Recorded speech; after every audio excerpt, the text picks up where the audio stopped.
we on the Aiyuk thing? I mean, it's like, it was really weird. It was like he was coming in to meet first of all, he referenced on the Pivot Pod that he was going to have one more meeting with the Niners. Then and if it didn't go well, then maybe he wants to play with Jaden Daniels in Washington. But then supposedly he had that meeting and it did go well. And then 2 days later, we get video, IG Live. He's rolling into the parking lot, open these damn gates. And I thought, okay, makes sense. They met with him. They probably ironed out some details. Here it is a couple days later. They had their lawyers draw up the contracts and he's going to sign. But then he doesn't sign. And then the latest report is that they're no closer. What's your belief on this? Because we don't have sources. We're just kind of left to our own belief system here. Do you believe that all the heavy lifting's really done and it's just about crossing the T's and dotting the I's, and this guy is going to be signed, sealed, and delivered and there on the first day of camp? Or is this starting to get in the worrisome category? There's a number of unresolved wide receiver situations around the NFL. Amari Cooper with the Browns, T. Higgins with the Bengals, Tyreek Hill wants a new deal in Miami, CeeDee Lamb. There's trade rumors that CeeDee Lamb could be leaving Dallas. Same thing in Denver with Cortland Sutton. Are we not seeing this wide receiver market as what it is? You know, it seems like there's a lot of teams and a lot of star receivers, Chase, that are having a hard time getting on the same page financially. Where do you think the Aiyuk thing stands? I think that this is the fourth, obviously, offseason in which we've had to deal with this in waiting for the Niners to sign one of their homegrown players to a contract extension. It first started with George Kittle in 2020, Fred Warner the year after that, Deebo Samuel in 2022, and then Nick Bosa last year. Now the current iteration is Brandon Aiyuk now. And for as much as we've been asking the Niners to maybe change their business philosophy for when they hand out these contract extensions, because it's been proven that by waiting, sometimes you risk the marketplace going up, which then in turn leads to you paying more for your own players and having to maybe overpay. I don't think the Niners are going to change their strategy, because there's a proven track record of them taking care of their own players, them valuing the players that they draft, groom, and develop, and then taking care of their own to the point where they don't do it early in the offseason. Instead, they like to wait. And for Kittle, Warner, Deebo, Bosa, all of those deals happened at the end of July when training camp was about to get underway, or in August. And then in the case of Nick Bosa, in September. And the reason that took so long was because of the bag that Nick Bosa got, highest paid non-quarterback in the history of football. And there was so much to iron out there.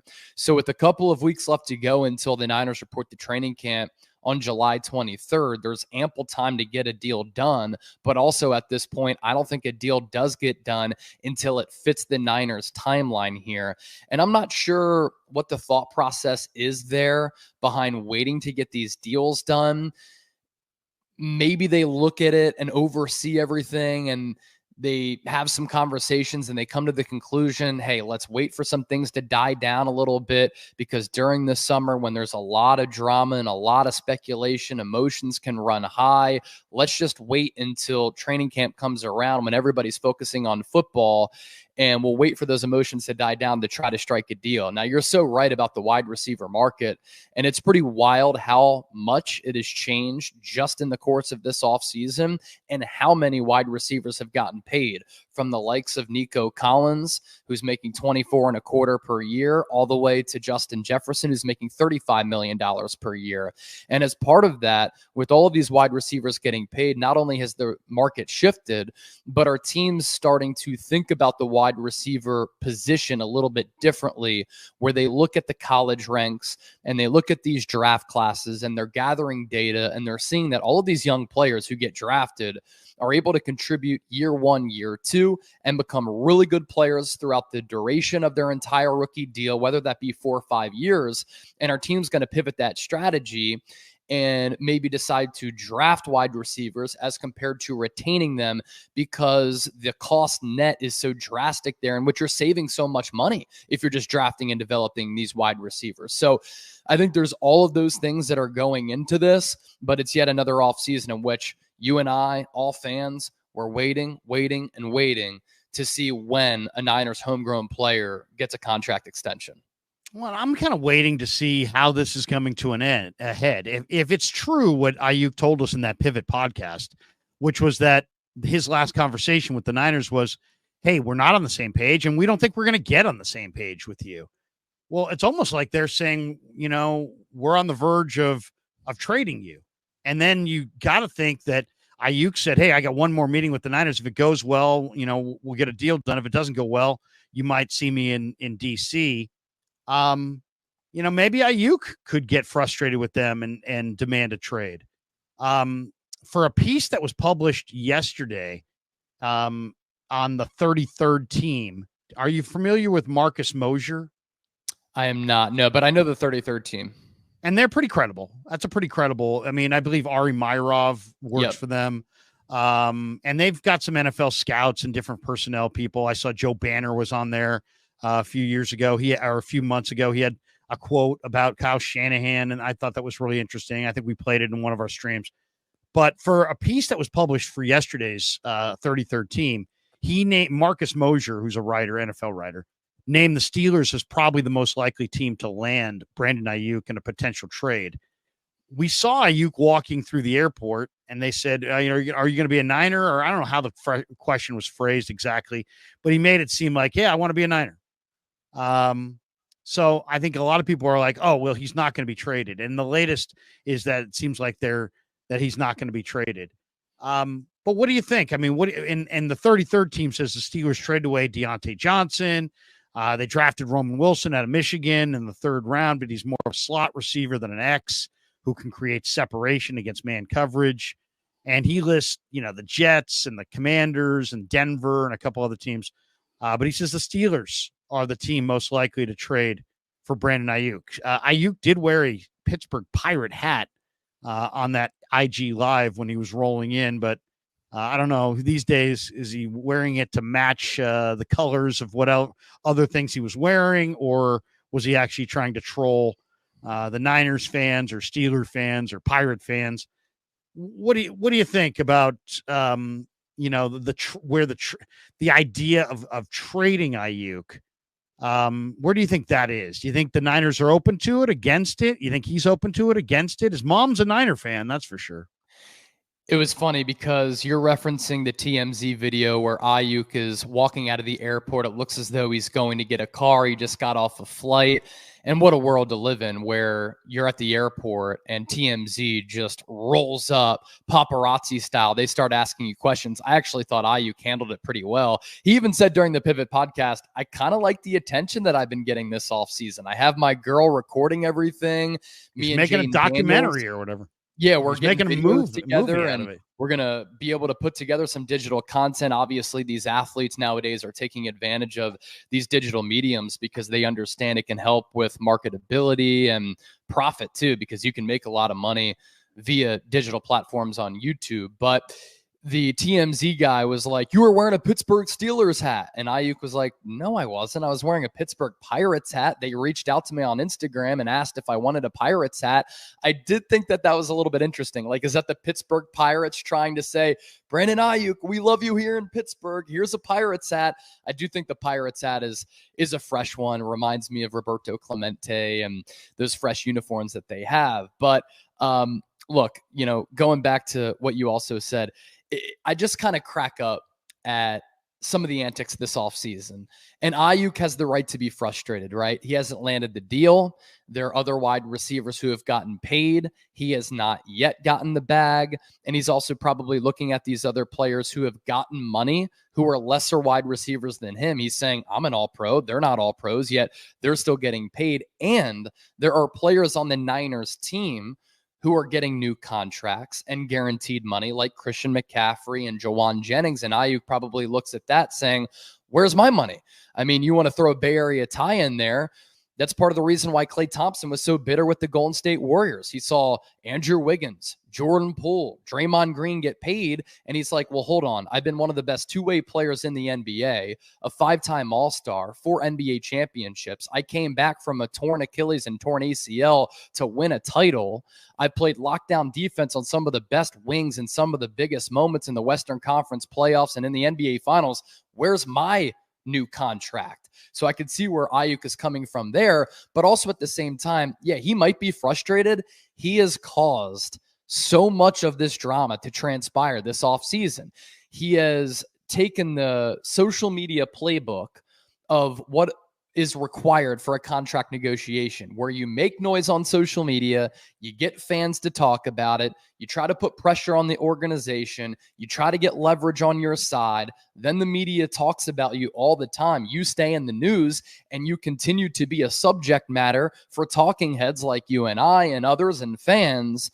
And then you stay in the news cycle because you're thinking, hey, people keep talking about me. Maybe that leads to a deal. So it's kind of a two-way street. The Niners should have paid him earlier. Aiyuk even said, if they paid me earlier, then they could have gotten me for cheaper. Aiyuk said on the pivot that we were so close to a deal that I called Ryan Williams and told him, get a suit ready. I'm ready for this press conference. So that's the Niners' blame there. But from Aiyuk's side, he has caused a lot of this friction, if you will, with these social media antics. And again, I just think we're going to come to a situation where training camp comes around, we finally get a deal done, and then we're going to look back at the last several months, and we're going to be like, we really did that again for the 4th straight offseason. Lastly, before I throw it to you, I posed this poll question on our community tab on the Niners Report. Which offseason was more dramatic for a wide receiver looking for a new deal? And I think this is recency bias, but on nearly 7,000 votes, 81% said Aiyuk over Deebo, but Deebo requested a trade, wiped his social media, of all things Niners. I felt as though that was a little bit more hectic than Aiyuk, but either way, I just think fans are growing tired of it. Yeah, I mean, I think fans are growing tired of it. They're also growing tired of the fact that there's not a news story, and Right. guys like myself are pounding this thing into the ground. But we're just covering what's out there, and this is what's out there. Is Aiyuk? Does the thing change if he doesn't show up? Like, and I right now I'm of the belief that the Niners are going to get it done, that they're going to sign him, that eventually they'll get it done. Whether it be 27, 28, 29, 30, they're going to get it done. They're too close not to. He's too valuable to them. He means too much to them. I think they're going to get it done. But what happens if he doesn't show up at the beginning of camp? And Ricky Pearsall looks great. Jacob Cowing looks great. Deebo Samuel's in primo shape and looks primed for a big year. Garendo and Schrader look like legitimate running backs, and they may be weak into camp and go, you know what? We're going to keep 6 running backs on this team because we like Schrader and we don't want to lose him. And we like Garendo, and what happens if he doesn't show up? Does the dynamic change? Because like I was talking to somebody the other day and I was just saying, hey, look, let's forget the Aiyuk discussion for a second and just pretend that we are actually invested in the 49ers, and that we had $1 million ticket in our back pocket that had the Niners winning, Super Bowl 59 in New Orleans. What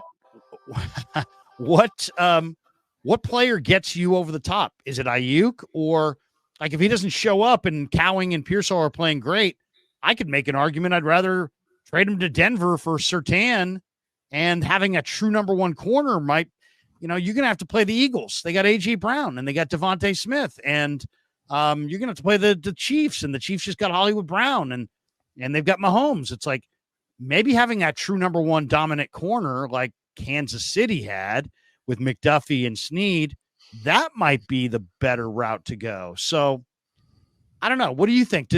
Are the Niners, how wed are they to Aiyuk, or are they just kind of, is Aiyuk a placeholder until Cowing and Pearsall can kind of prove that they can play? And if those guys prove it early, that maybe they would be more open to trading him for a different piece to the puzzle. What do you think? Yeah, sorry about that phone ring there. I'm at my stepdad's house in Florida, and he might be maybe 1% of the population who still has a landline. That's what that was in the background. I have one. But when it rings, I always look at it like sales call. Yeah, exactly. Yes, is Mr. Krueger there? You mean Krueger? Yes. Yes, Mr. Krueger. Hi. Yeah, sales call. Chase Senior, is that you? Senior, yes. yeah. Chase Senior. Yes, Mr. Senior. Yeah, I mean, it's a good question, and it could certainly get to that point. And I kind of just think back to last year when Nick Bosa did not report to training camp. Did that help him? I don't know if it helped him. I think all along he was going to get paid. And at least from me, I always thought that he was going to set the record for the highest paid non-quarterback in the history of football at the time, with both average annual value and guaranteed money. He still got that. If anything, him holding out, I thought it hurt the Niners defense. I thought it hurt him.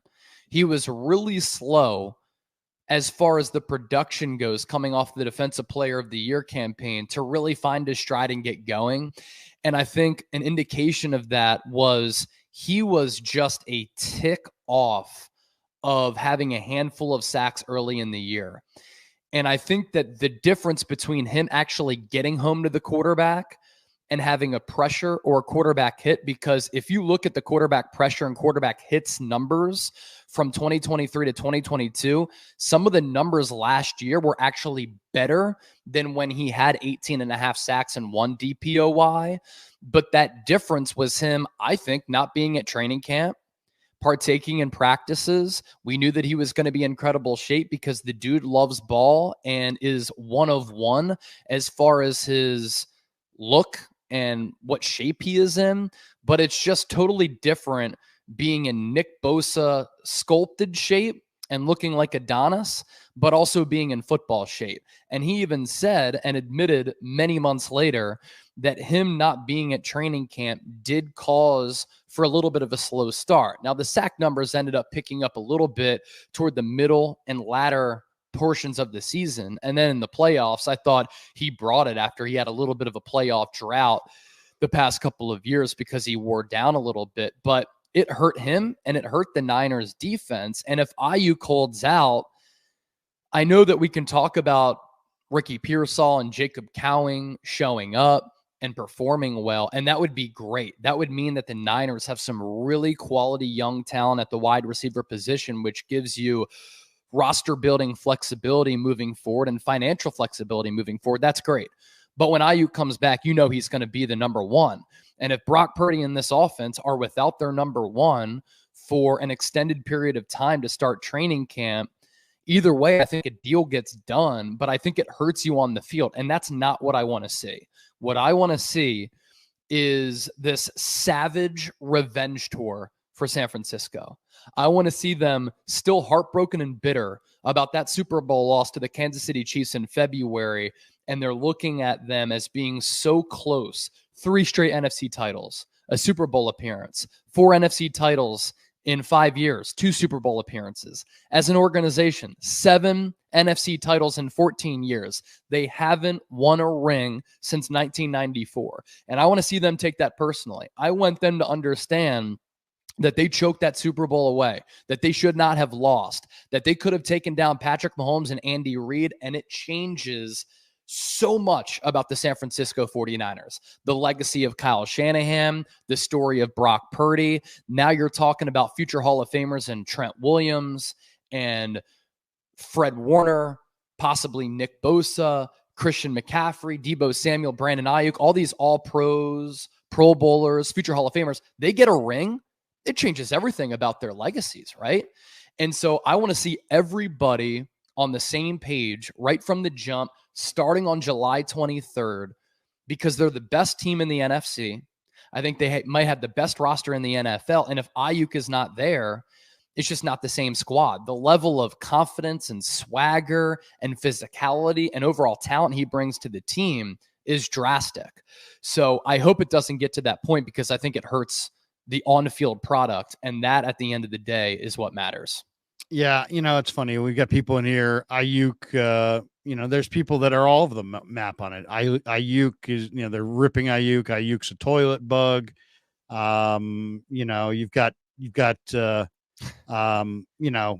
got this guy Invader says, is Ayuk exponentially better than Puka? Invader Somebody in here 49er does not like me. does he? He does I wouldn't not like take it me. personally. Christopher Leclerc is laughing my effing ass off. Brandon Aiyuk is exponentially better than Ricky Pearsall and Jacob We didn't say he Cowing. wasn't. Yeah, nobody's saying that he's not. But it doesn't. They don't. If those guys come in and look good, that's what we're talking about. We're not saying that they're going to be better. Yeah, it hurts his leverage. It's the whole thing is a bizarre situation because it just keeps going and going and going and going. Was there anything in that Pivot podcast that stood out to you or bothered you? The only thing I didn't like is how he covered Purdy by saying, hey, I got the right quarterback and that he's nice and this and that. But then he didn't hold back when he was talking about Jaden Daniels, and he's like, I believe I can take my game to the next level with Jaden Daniels. Should Brock Purdy take offense to that? Do you think Brock Purdy takes offense to that? What do you think of that line? It was a very pro Jaden Daniels pod, partially because he was in the room. Yeah. If I'm Brock Purdy, I'm looking at his production, which has been borderline elite since he replaced Jimmy Garoppolo. I'm looking at the win-loss record. Don't tell me wins don't matter for a quarterback. They do. We judge quarterbacks on winning Super Bowl championships, so don't hit me with that. I'm looking at how this offense has looked, the statistics of this unit, and the difference in offensive efficiency, offensive explosion, and offensive consistency when you compare the play of Brock Purdy to Jimmy Garoppolo. Larry, this is a night and day difference from when Jimmy Garoppolo was this team's quarterback to Brock Purdy. Every part of the offense has been better, which leads me to this point. Outside of Deebo Samuel, whose production has been limited because of other players rising up and him either being hurt or out of shape, everybody's production has gone up. Christian McCaffrey, NFL Offensive Player of the Year. Brock Purdy plays a role in that. Brandon Aiyuk had a career year and was a second-team All-Pro. Brock Purdy was a part of that. The number one deep ball completion rate, number one in yards per attempt, red zone efficiency, accuracy, timing, processing. That helped Brandon Aiyuk be elite. Look at what George Kittle has done with Brock Purdy at the helm. His touchdown numbers have completely exploded, and he was a first-team All-Pro last year. That was because of Brock Purdy. So for the casuals out there who say Purdy's coach makes him, the system makes him, and he's a byproduct of that. His complementary weapons are why he's so good. This Niners offense would not be doing this right now with Jimmy Garoppolo as compared to Purdy. So to answer your question, Aiyuk the last year and a half has been a top 10 quarterback in this league. Before that, he was making strides and improvements. He was developing with Jimmy Garoppolo as the QB and Trey Lance there for a hot minute, but his game has gone to a different level with Brock Purdy. How are you going to say that you can play better with a quarterback like Jaden Daniels, who has not played a pro snap yet? He may have won the Heisman Trophy at LSU. That's great. But before going to LSU and really before 2024, people looked at Jaden Daniels as a project quarterback who was a little bit small, who was solid at Arizona State, but not great. Honestly, when I watched him at LSU, I thought he was one read, two read, and run sometimes. And I think that could be a problem at the next level. I get that you're best friends and you talk every day. And, Aiyuk said to me and others at the combine that, or Jaden Daniels said at the combine that he speaks with Aiyuk every day and he, leans on him for advice. But come on now, don't disrespect your quarterback. And I don't think that Purdy took it that way, but I think it is a little bit disrespectful to say, I could take my game to the next level with Jaden Daniels. I also thought it was interesting how Aiyuk literally name dropped the Commanders and Pittsburgh Steelers as two teams that he would like to get traded to if he doesn't return to the Niners. That adds up too. He's on TikTok with Jaden Daniels saying they don't want me back. He shows up to the pivot with Jaden Daniels and points to him as a quarterback he'd like to play for if it's not for the Niners. And then he tweeted directly at Mike Tomlin. And while I don't make a huge deal of him wearing the Pittsburgh Pirates hat, he's rocking Pittsburgh gear. So that's how I kind of approach all that. Yeah. And, Ryan Clark's a former Steeler. He was rooting for him, and it had he took literally a couple minutes and was like, play for the Steelers. What's the Niners? What move is in the Niners' best interest? If they pay Aiyuk now, as opposed to say, you know what, play on the 5th-year option, we'll deal with it next year. Next year, he's more expensive. Yep. He was more expensive this year than last year. He's going to be more expensive in the future than he is in the past. Or than he is in the present. But so there's that. Like, you pay him, the sooner you pay him, the less you pay him. But then the sooner you pay him, if they pay Aiyuk the kind of money that Aiyuk is seeking, then that ends Deebo's run with the Niners almost assuredly. And I just watched Deebo on a treadmill looking like he was running 20 miles an hour. Crazy. Supposedly he was running 18 miles an hour last year. He looks like he's going to show up motivated, focused, and determined. What if the Niners just extend Aiyuk and Deebo badly outproduces him? But then they're still moving on from Deebo in the scenario at the end of the year. I think it might be in their best interest to, you know what, even though we are all in this camp of get it done, maybe the best move is just play the 5th-year option, play on the 5th-year option, and let these guys compete against each other and let the best man win. If Deebo, I think Aiyuk's better than Deebo. I think Aiyuk's the guy that is more likely to earn the long-term deal. I think most Niner fans feel that way, but let him compete. This the whole thing's a big competition. Why not just let him compete this year? You're inside your Super Bowl window. Don't commit to either, because there's other factors now, right, that we're not even talking about. What if Jacob Cowing is their best receiver? What if Ricky Pearsall is Puka Nacua? What if their receiving core looks quite a bit different because at the, 6 games into the year because of the evolution of those two guys or Deebo having a career year? Wouldn't the Niners be kind of kicking themselves for not, just saying, hey, play on the 5th-year option and let's deal with next year? I can see the pros of making Aiyuk happy. He's a powerful presence in the room, Chase, but football teams got to do what's best for them. It might be in their best interest to let these guys compete. And we don't think they're both going to be here long term, but why not let them compete on the field for it instead of awarding it to Aiyuk and then maybe having to have an awkward, because what if Aiyuk signs the big money deal, gets hurt, and Aiyuk and Deebo's having a career year? Now you've got you've signed Aiyuk and you thought you were taking care of your locker room dynamic. But now you got even a weirder locker room dynamic because you got a popular, productive player who's outperforming a player who's signed, and yet the popular, productive player is most likely to depart at the end of the year. What do you think? Maybe the 5th-year option is the best call. What do you think? You make some excellent points there. A lot of takeaways. The whole 5th-year option and the Niners' ability to franchise tag Aiyuk after 2024 is part of the reason why Aiyuk doesn't have a lot of leverage here, because the Niners can say, we will give you $26 million per year. We will give you $65 million in guaranteed money. That's more than your teammate Deebo in average annual value. That's more than Deebo Samuel as far as guaranteed money. You can take that deal and you can have absolutely life-changing money that will alter the course of your life, your family's life for generations to come, and you're still going to be a top 7 paid wide receiver in the National Football League.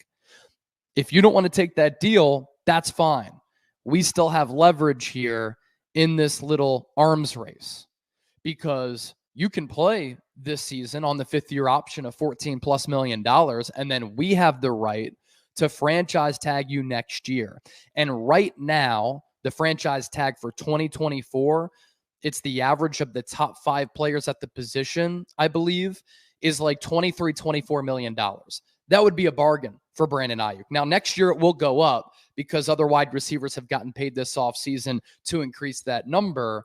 but it still might be under what Aiyuk is looking for at $30 million per year, right? So that's the leverage that the Niners have here over Aiyuk, and they could put the pressure on him where he looks at it and says, I can either take $26 million per year with 65 guaranteed and be happy, have an opportunity to win, stay with the organization that I've been with a quarterback who I've thrived under, a coach who's going to put me in the right position. Maybe I'll start to get more targets as this offense evolves. And I know that year in, year out, we're going to have an opportunity to win a Super Bowl. Or I could risk it, not get that money now, risk injury. And depending on how things play out, I could land that new deal possibly, but I might have to go to a different team to do it. And the foundation of the organization is not going to be as stable as the one that I have right now. So that's kind of part of the conversation that I look at it to start. And then the other element of it is, look, I think competition brings the best out of everybody. Deebo Samuel signed his contract extension, and in the last 2 years, he's been somewhat disappointing for the expectations that were levied upon him after he was a first-team All-Pro and got that deal. He even admitted that the 2022 season was embarrassing for him. He didn't want to put anything like that on tape again. And while last year he was better, he still hasn't been as good as he was when he was that All-Pro during that magical 2021 season when literally he put the offense on his back as a running back and wide receiver and helped the Niners find their footing as an offense because Jimmy Garoppolo was so lackluster, where they made it to the NFC Championship game. And look at how motivated Deebo Samuel is. Looks to be in great shape. He's running on the assault treadmill, reaching 20 miles per hour. He looks to be very hungry. Why is that? Because competition brings the best out of everybody. And that's in the sporting realm. That's in the corporate world. Me and you as content creators, Larry, we look to see how other YouTube channels are doing. We look to see what the best practices are. We look to see how we stack up with those other YouTube channels because that motivates me to be better, put out more content, do more research, be a better on-air host so that I can give my viewers and subscribers better stuff to compete with other people. And that kind of excites me, right? The fact that Aiyuk could go into this year looking to prove himself. He's hungry. Deebo's hungry. The whole team is hungry, looking to win a Super Bowl and get over the hump and change their legacies forever. But then there's also this. Aiyuk is so respected in that locker room. He's valued so much. He means so much to the offense. Do you want to risk him not getting a deal being a distraction? We've seen the lengths to which he's gone as well as his camp, where his girlfriend right after the year is hinting BA's time with the Niners might be over. Best friend saying BA to the Raiders, him tweeting directly at Mike Tomlin, him name dropping teams that he'd like to get traded to, him taking to TikTok. Who's to say he's not going to do that during the regular season, which would just cause unnecessary drama. And I'm a believer that if you're trying to win a Super Bowl, you want as little drama as possible. Look at how it kind of self-destructed with the Golden State Warriors at the end of the Kevin Durant era. That can bring down a team for sure. And I know that it's frustrating the Niners didn't sign Aiyuk early, and in turn, they're going to have to pay him a little bit more. There is light at the end of the tunnel, and there is a bright spot there. Even if the Niners sign him for $28 million per year and he continues this trajectory, the wide receiver market's going to continue to go up. So in 2 years, maybe even next year, $28 million could still be a bargain. That's also frustrating because maybe the Niners could have had him at $26 million per. Are you saying, am I understanding this correct? Are you saying that in your mind, you would choose one of the two options, either sign him or trade him over, hey, you're coming back on the fifth-year option, 14.1? I would keep Aiyuk regardless. I would run it back with this entire team. You're able to do it financially right now. You are currently 6 in cap space. And I'm a believer from a team building strategy standpoint that when you have a quarterback on his rookie deal, and this is really the final year that you're going to have that with Brock Purdy before he gets that extension, go all in with that quarterback on his rookie deal. Revisit everything outside of that later down the road when you do have to give him a contract extension. And this is really the final year where the Niners can go all in with Brock Purdy as the QB. They have the most talented roster in the NFL, in my opinion. They have a great shot to make it back to the Super Bowl. If they can stay healthy, I think they're playing in New Orleans come February against a team from the AFC. Maybe it's a rematch against Kansas City, Houston Texans, whatever. I'm running it back with this entire team for 2024 because I know this team is special. I want that continuity that I saw really develop last year with this offense. I think the defense is going to rebound from an up and down season last year. And I just want to see this collection of players stay together to try to win that championship because they're certainly capable of doing that. Yeah, I think the Niners see it the same way you see it. I really do. I think they see it like, hey, we want to keep this. I think this entire offseason is, if there could be summed up, if you ran into John Lynch, third week in February or something. Hey, John, how you doing? I know you guys lost the Super Bowl. What are you on the verge of? He's like, hey, I bet you he would have said honestly then what is the truth, which is, hey, man, we're just trying to keep this thing together for another year. Hey, we just want to keep this thing together for another year before we pay our quarterback. And I think that's kind of their mindset.